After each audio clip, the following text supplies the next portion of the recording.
البرق شہر سے نکل گیا اور اس نے اس کھنڈر کا رخ کیا جہاں لڑکی کو آنا تھا۔ صحرائی گیدڑوں کے سوا زمین و آسمان گہری نیند سوئے ہوئے تھے۔ لڑکی نے البرق سے کہا تھا کہ وہ بوڑھے کی قیدی ہے اور اس پر ہر وقت نظر رکھتا ہے، پھر بھی البرق اس امید پر جا رہا تھا کہ لڑکی ضرور آئے گی۔ ممکنہ خطروں سے نمٹنے کے لیے اس کے پاس ایک خنجر تھا۔ عورت ایسا جادو ہے کہ جس پر طاری ہو جائے وہ کسی کی پرواہ نہیں کیا کرتا، عقل و دانش اس کا ساتھ چھوڑ جاتے ہیں۔ البرق پختہ عمر کا آدمی تھا مگر وہ نادان نوجوان بن گیا تھا۔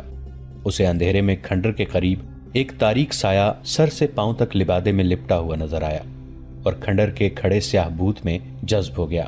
وہ تیز تیز چلتا کھنڈر میں پہنچا۔ گری ہوئی دیوار کے شگاف سے وہ اندر آ گیا۔ آگے اندھیرا کمرہ تھا۔ چھت میں بڑی زور سے کوئی بہت بڑا پرندہ پھڑپڑایا۔ البرق نے ہوا کے تیز جھونکے محسوس کیے اور اچانک اس کے منہ پر تھپڑ پڑا۔ اس کے ساتھ ہی اسے چی چی کی آوازیں سنائی دیں۔ وہ جان گیا کہ یہ بڑے چمگادڑ ہیں جن کے پنجے اس کا منہ نوچ ڈالیں گے۔ وہ بیٹھ گیا اور پاؤں پر سرکتا کمرے سے نکل گیا۔ کمرہ اڑتے چمگادڑوں سے بھر گیا تھا۔ آگے صحن تھا جس کے ارد گرد گول برآمدہ تھا۔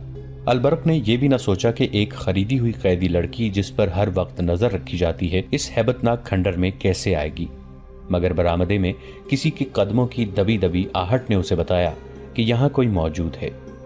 اس نے کمر سے خنجر نکال کر ہاتھ میں لے لیا۔ اس کے سر پر چمگادڑ اڑ رہے تھے۔ پھڑپھڑانے کی آوازیں ڈراؤنی تھیں۔ البرق نے آہستہ سے پکارا، آصفہ۔ لڑکی نے اسے اپنا نام بتا دیا تھا اور میلے میں یہ بھی بتا دیا تھا کہ وہ کس طرح فروخت ہوئی ہے۔ آپ آ گئے؟ اسے آصفہ کی آواز سنائی دی۔ وہ برآمدے میں سے دوڑتی آئی اور البرق کے ساتھ چپک گئی۔ کہنے لگی، آپ کی خاطر جان کو خطرے میں ڈال کر آئی ہوں، مجھے جلدی واپس جانا ہے۔ بوڑھے کو شراب میں نیند کا سفوف پلا کے آئی ہوں، وہ جاگ نہ اٹھے۔ کیا تم اسے شراب میں زہر نہیں پلا سکتی؟ البرق نے پوچھا۔ میں نے کبھی قتل نہیں کیا، آصفہ نے کہا۔ میں نے تو کبھی یہ بھی نہیں سوچا تھا کہ اس طرح کسی غیر مرد سے ملنے اس ڈراؤنے کھنڈر میں آؤں گی۔ البرق نے اسے بازوؤں میں جکڑ لیا۔ اچانک ان کے پیچھے برآمدہ روشن ہو گیا۔ جس کمرے میں سے البرق گزر کے آیا تھا اس میں سے دو مشعلیں نکلیں۔ یہ لکڑیوں کے سروں پر تیل میں بھگوئے ہوئے کپڑے لپیٹ کر بنائی گئی تھیں۔ ان کے شعلے خاصے بڑے تھے۔ البرق نے آصفہ کو اپنے پیچھے کر لیا۔ اس کے ہاتھ میں خنجر تھا۔ کیا یہ کھنڈر میں رہنے والی بدروہیں تھیں یا لڑکی کے تعاقب میں اس کا خاوند آ گیا تھا؟ البرق ابھی سوچ ہی رہا تھا کہ ایک آواز گرجی، دونوں کو قتل کر دو۔ مشعلیں قریب آئیں تو ان کے ناچتے شعلوں میں البرق اور آصفہ کو 4 آدمی نظر آئے۔ ایک کے ہاتھ میں برچھی اور 3 کے پاس تلواریں تھیں۔ انہوں نے مشعلیں زمین میں گاڑ دیں۔ کھنڈر کا صحن روشن ہو گیا۔ چاروں آدمی البرق کے گرد بھیڑیوں کی طرح آہستہ آہستہ چکر میں چلنے لگے۔ آصفہ اس کے پیچھے تھی۔ برآمدے میں سے ایک اور آواز آئی، مل گئے، زندہ نہ چھوڑنا۔ یہ لڑکی کے بوڑھے خامند کی آواز تھی۔ آصفہ البرق کے عقب سے آگے آ گئی۔ اس نے حقارت اور غصے سے بوڑھے سے کہا، آگے آؤ اور مجھے قتل کر دو، میں تم پر لعنت بھیجتی ہوں، میں اپنی مرضی سے یہاں آئی ہوں۔ چاروں مسلح آدمی ان کے گرد کھڑے تھے۔ برچی والے نے برچی آہستہ آہستہ آصفہ کی طرف کی اور اس کی نوک اس کے پہلو سے لگا کر کہا، مرنے سے پہلے برچی کی نوک دیکھ لو، لیکن تم سے پہلے یہ شخص تڑپ تڑپ کر تمہارے سامنے مرے گا جس کی خاطر تم یہاں آئی ہو۔ آصفہ نے جھپٹا مار کر برچی پکڑ لی اور جھٹکا دے کر برچی چھین لی۔ آصفہ البرق سے الگ ہو گئی اور للکار کر کہا، آؤ، آگے آؤ، میں دیکھتی ہوں کہ تم مجھ سے پہلے اس آدمی کو کس طرح قتل کرتے ہو۔ البرق خنجر آگے کیے اس کے سامنے آ گیا۔ لڑکی نے برچی سے اس پر وار کیا جس سے اس نے برچی چھینی تھی۔ وہ آدمی پیچھے کو بھاگا۔ اس کے ساتھیوں نے البرق پر حملہ کرنے کی بجائے صرف پینترے بدلے۔ وہ البرق کو آسانی سے قتل کر سکتے تھے مگر وہ بڑھ کر حملہ نہیں کر رہے تھے۔ آصفہ کی للکار گونج رہی تھی۔ وہ بڑھ کر وار کرتی تھی مگر وار خالی جاتا تھا۔ البرق نے ایک آدمی پر خنجر سے حملہ کیا تو 2 آدمی اس کے پیچھے آئے۔ آصفہ ایک ہی جست میں اس کے پیچھے ہو گئی۔ اس کے ہاتھ میں لمبی برچھی تھی جو تلوار کا مقابلہ کر سکتی تھی۔ خنجر تلوار کے مقابلے میں کچھ بھی نہیں تھا۔ بوڑھا ایک طرف کھڑا اپنے آدمیوں کو للکار رہا تھا۔ تھوڑی سی دیر انہوں نے البرق اور آصفہ پر حملے کیے۔ آصفہ ان پر ٹوٹ ٹوٹ پڑتی تھی۔ البرق وار بچاتا تھا اور خنجر سے وار کرنے کی کوشش کرتا تھا مگر عجیب امر یہ تھا کہ لڑکی کے حملوں کے باوجود کوئی زخمی نہیں ہوا۔ بوڑھے کے آدمیوں نے بھی تیغ زنی کے جوہر دکھائے مگر البرق اور آصفہ کو خراش تک نہ آئی۔ اتنے میں بوڑھے نے کہا، رک جاؤ، اور لڑائی بند ہو گئی۔ میں ایسی بے وفا لڑکی کو گھر میں نہیں رکھنا چاہتا، بوڑھے نے کہا۔ مجھے معلوم نہیں تھا کہ یہ اتنی دلیر اور بہادر ہے۔ اگر اسے میں زبردستی لے بھی گیا تو یہ مجھے قتل کر دے گی۔ میں تمہیں اس کی پوری قیمت دوں گا، البرق نے کہا۔ کہو تم نے اسے کتنے میں خریدا تھا؟ بوڑھا ہاتھ بڑھا کر آگے بڑھا اور البرق سے ہاتھ ملا کر پوچھا۔ میرے پاس دولت کی کمی نہیں، میں یہ لڑکی تمہیں بخش دیتا ہوں۔ اسے تمہارے ساتھ اتنی محبت ہے کہ تمہاری خاطر اتنے سارے آدمیوں کے مقابلے میں آ گئی ہے۔ میں اسے اس لیے بھی تمہارے حوالے کرتا ہوں کہ یہ جنگجو نسل کی لڑکی ہے۔ میں تاجر اور سوداگر ہوں، یہ کسی تم جیسے جنگجو کے گھر میں اچھی لگے گی۔ تیسری وجہ یہ ہے کہ تم سلطان صلاح الدین ایوبی کی حکومت کے حاکم ہو، میں سلطان کا وفادار اور مرید ہوں۔ میں تمہیں ناراض نہیں کرنا چاہتا۔ جاؤ، میں نے اسے طلاق دی اور اسے تم پر حلال کر دیا۔ چلو دوستو، انہیں اکیلا چھوڑ دو۔ وہ مشعلیں اٹھا کر چلے گئے۔ البرق کی حیرت کی انتہا یہ تھی کہ اس کے پاؤں تلے زمین ہلنے لگی۔ اسے یقین نہیں آ رہا تھا، وہ اسے بوڑھے کا فریب سمجھ رہا تھا۔ اسے یہ خطرہ نظر آ رہا تھا کہ یہ لوگ راستے میں گھات لگا کر ان دونوں کو قتل کر دیں گے۔ آصفہ کے ہاتھ میں برچھی تھی جو البرق نے لے لی اور کچھ دیر بعد کھنڈر سے نکلے۔ وہ دائیں بائیں اور پیچھے دیکھتے تیزی سے چلنے لگے۔ ذرا سی آہٹ سنائی دیتی تو وہ چونک کر رک جاتے، ہر طرف اندھیرے میں دیکھنے کی کوشش کرتے اور آہستہ آہستہ چل پڑتے۔ شہر میں داخل ہوئے تو ان کی جان میں جان آئی۔ آصفہ نے رک کر بازو البرق کے گلے میں ڈال دیے اور پوچھا، آپ کو مجھ پر اعتماد ہے یا نہیں؟ البرق نے اسے سینے سے لگا دیا۔ اس پہ جذبات کا اتنا غلبہ تھا کہ کچھ بول نہ سکا۔ لڑکی نے اسے بے دام خرید لیا تھا۔ اسے یہ تو اب پتہ چلا تھا کہ لڑکی اسے کیسی دیوانگی سے چاہتی ہے اور کتنی بہادر ہے۔ دراصل وہ لڑکی کے حسن پر مر مٹا تھا۔ اس کی بیوی اس کی ہم عمر تھی۔ آصفہ کو دیکھ کر اس نے محسوس کیا کہ وہ بیوی اس کے کام کی نہیں۔ اس دور میں جب عورت فروخت ہوتی تھی، گھر میں بیوی کی کوئی اہمیت نہیں تھی۔ بیک وقت 4 بیویاں تو خاوند اپنا حق سمجھتا تھا، لیکن جو پیسے والے ہوتے تھے وہ 2-4 خوبصورت لڑکیاں بغیر نکاح کے رکھ لیتے تھے۔ مسلمان امراء کو عورت نے ہی تباہ کیا تھا۔ ان کے ہاں یہ بھی رواج تھا کہ ایک آدمی کی بیویاں خاوند کی خوشنودی حاصل کرنے کے لیے ڈھونڈ ڈھونڈ کر خوبصورت لڑکیاں خاوندوں کو بطور تحفہ پیش کرتی تھیں۔ البرق جب آصفہ کو ساتھ لیے گھر میں داخل ہوا تو سب سوئے ہوئے تھے۔ صبح اس کی بیوی نے اپنے خاوند کے پلنگ پر اتنی حسین لڑکی دیکھی تو اسے ذرہ بھر محسوس نہ ہوا کہ اس کا سہاگ اجڑ گیا ہے، بلکہ وہ خوش ہوئی کہ اس کے اتنے اچھے خاوند کو اتنی خوبصورت لڑکی مل گئی ہے۔ اس کے آ جانے سے وہ کچھ فرائض سے سبکدوش ہو گئی تھی۔ البرق کی حیثیت ایسی تھی کہ وہ ایسی ایک اور بیوی یا داشتہ رکھ سکتا تھا۔ صلاح الدین ایوبی مسلمانوں کو عورت سے اور عورت کو مسلمانوں سے آزاد کرانا چاہتے تھے۔ وہ ایک خاوند ایک بیوی کا حکم نافذ کرنا چاہتے تھے، مگر ابھی وہ ہر اس امیر اور وزیر کو دشمن بنانے سے ڈرتے تھے جس نے کئی لڑکیوں کو گھروں میں رکھا ہوا تھا۔ عورت کے خریدار یہی لوگ تھے۔ انہی کی دولت سے عورت کھلی منڈی میں نیلام ہوا کرتی تھی۔ اغوا کی وارداتیں ہوتی تھیں، قتل اور خون خرابے ہوتے تھے، اور امراء اور حاکموں کی زن پرستی کا ہی نتیجہ تھا کہ عیسائیوں اور یہودیوں نے لڑکیوں کی وساطت سے سلطنت اسلامیہ کی جڑوں میں زہر بھر دیا تھا۔ اس کے علاوہ سلطان ایوبی کو یہ احساس بھی پریشان کیا رکھتا تھا کہ یہی عورت مردوں کے دوش بدوش کفار کے خلاف لڑا کرتی تھی، مگر اب یہ عورت جو جہاد میں مرد کے لیے آدھی قوت تھی، مرد کی تفریح اور عیاشی کا ذریعہ بن گئی ہے۔ اس سے صرف یہ نہیں ہوا کہ قوم کی آدھی جنگی قوت ختم ہو گئی ہے، بلکہ عورت ایک ایسا نشہ بن گئی ہے جس نے قوم کی مردانگی کو بیکار کر دیا ہے۔ سلطان ایوبی عورت کی عظمت بحال کرنا چاہتے تھے۔ انہوں نے ایک منصوبہ تیار کر رکھا تھا جس کے تحت وہ غیر شادی شدہ لڑکیوں کو باقاعدہ فوج میں بھرتی کرنا چاہتے تھے۔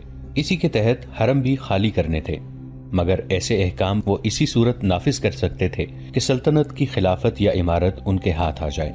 یہ مہم بڑی دشوار تھی۔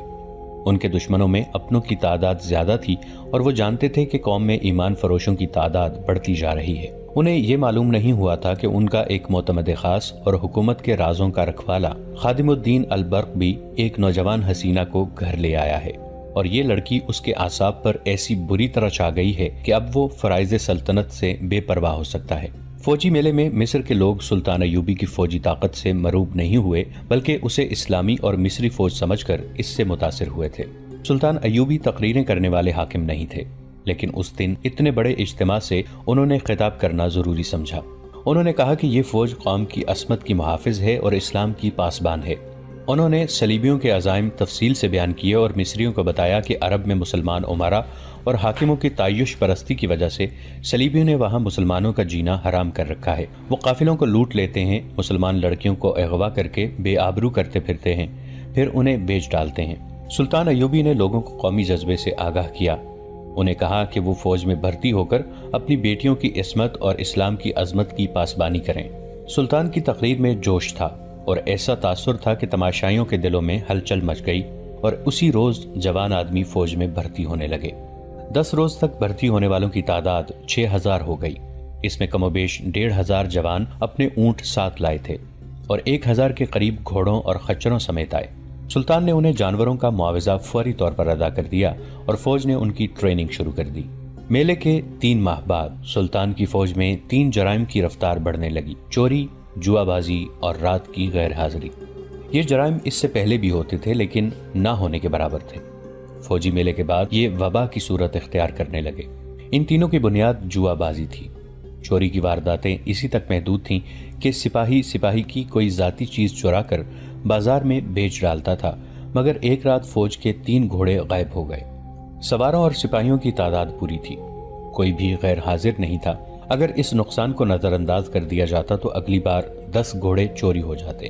اعلیٰ حکام تک رپورٹ پہنچی، انہوں نے فوجوں کو تنبیہ کی، سزا سے ڈرایا، خدا سے ڈرایا، مگر یہ تینوں جرائم بڑھتے گئے۔ ایک رات ایک سپاہی پکڑا گیا، وہ کہیں سے کیمپ میں آ رہا تھا۔ اس سے پہلے رات کو غیر حاضر ہونے والے سپاہی چوری چھپے سنتریوں سے بچ کر نکل جاتے اور بچتے بچاتے آ جاتے تھے، لیکن یہ سپاہی لڑکھڑاتا آ رہا تھا۔ سنتری نے اسے دیکھ لیا اور اسے پکارا۔ سپاہی رک گیا اور گر پڑا۔ سنتری نے دیکھا کہ یہ خون میں نہایا ہوا تھا، اسے اٹھا کر اپنے عہدیدار کے پاس لے گیا۔ اس کی مرہم پٹی کی گئی مگر وہ زندہ نہ رہ سکا۔ مرنے سے پہلے اس نے بتایا کہ وہ اپنے ایک ساتھی سپاہی کو قتل کر کے آیا ہے اور اس کی لاش کیمپ سے نصف کوس دور ایک خیمے میں پڑی ہے۔ اس کے بیان کے مطابق وہاں 3 خیمے تھے۔ وہ لوگ خانہ بدوش تھے، ان کے پاس خوبصورت عورتیں تھیں، وہ ان عورتوں کی نمائش فوجیوں میں کرتے تھے۔ رات کو سپاہی وہاں تک پہنچ جاتے تھے اور وہ دوسروں کو بتاتے تو وہ بھی چلے جاتے تھے۔ وہ خانہ بدوش صرف عصمت فروش نہیں تھے، ان کی ہر عورت اپنے فوجی گاہک کو یہ تاثر دیتی تھی کہ وہ اس پر فدا ہے اور اس کے ساتھ شادی کر لے گی۔ بعد کی تحقیقات سے پتہ چلا کہ انہوں نے سپاہیوں میں رقابت پیدا کر دی تھی۔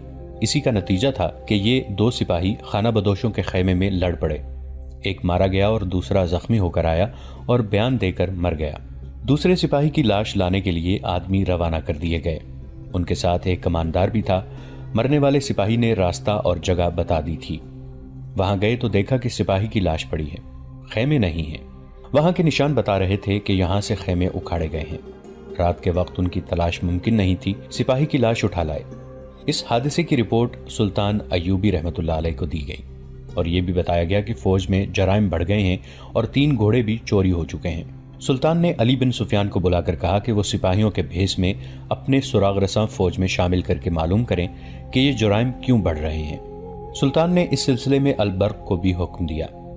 اس کیوں کا جواب شہر کے اندر موجود تھا، جہاں تک علی بن سفیان کے سراغ رسانوں کی رسائی محال تھی۔ یہ ایک بہت بڑا قلعہ نما مکان تھا، مصریوں کا ایک کنبہ نہیں بلکہ پورا خاندان اس میں رہتا تھا۔ اس مکان اور مکینوں کو شہر میں عزت حاصل تھی کیونکہ یہاں خیرات بہت تقسیم ہوتی تھی، ناداروں کو یہاں سے مالی مدد ملتی تھی۔ فوجی میلے میں اس خاندان نے سلطان ایوبی کو اشرفیوں کی 2 تھیلیاں فوج کے لیے پیش کی تھیں۔ یہ سوداگر خاندان تھا۔ مصر میں سلطان ایوبی کے آنے سے پہلے یہ مکان سوڈانی فوج کے بڑے رتبے والوں اور انتظامیہ کے حاکموں کی مہمان گاہ بنا رہا تھا۔ سوڈانیوں کو سلطان ایوبی نے آ کر ختم کیا تو اس خاندان کی وفاداریاں حکومت کے ساتھ رہیں اور یہ سلطان ایوبی کا وفادار ہو گیا۔ جس روز سلطان ایوبی نے البرق اور علی بن سفیان کو حکم دیا کہ فوج میں جرائم کی وبا کی وجوہات معلوم کریں، اس سے اگلی رات اس مکان کے ایک کمرے میں 10-12 آدمی بیٹھے تھے۔ شراب کا دور چل رہا تھا۔ کمرے میں ایک بوڑھا آدمی داخل ہوا، اسے دیکھ کر سب اٹھ کھڑے ہوئے۔ اس کے ساتھ ایک بڑی خوبصورت لڑکی تھی جس کا آدھا چہرہ نقاب میں تھا۔ کمرے میں داخل ہوتے ہی دروازہ بند کر دیا گیا اور لڑکی نے نقاب اٹھا دیا۔ وہ بوڑھے کے ساتھ بیٹھ گئی۔ کل امیر مصر تک اطلاع پہنچ گئی ہے کہ فوج میں جوئے بازی اور بدکاری بڑھ گئی ہے۔ بوڑھے نے کہا، ہماری آج کی یہ نشست بہت اہم ہے۔ امیر نے سپاہیوں کے بھیس میں فوج میں سراغ رساں شامل کرنے کا حکم دے دیا ہے۔ ہمیں ان سراغ رسانوں کو ناکام کرنا ہے۔ تازہ اطلاع بڑی ہی امید افزا ہے۔ 2 مصری سپاہیوں نے ایک عورت پر لڑ کر ایک دوسرے کو قتل کر دیا ہے۔ یہ ہماری کامیابی کی ابتدا ہے۔ 3 مہینوں میں صرف ایک مسلمان سپاہی نے دوسرے کو قتل کیا اور خود بھی قتل ہوا ہے۔ ایک آدمی نے بوڑھے کی بات کاٹ کر کہا، کامیابی کی یہ رفتار بہت سست ہے۔ کامیابی ہم اسے کہیں گے جب ایوبی کا کوئی نائب سالار اپنے سالار کو قتل کر دے گا۔ میں کامیابی اسے کہوں گا جب کوئی سالار یا نائب سالار صلاح الدین ایوبی کو قتل کر دے گا، بوڑھے نے کہا۔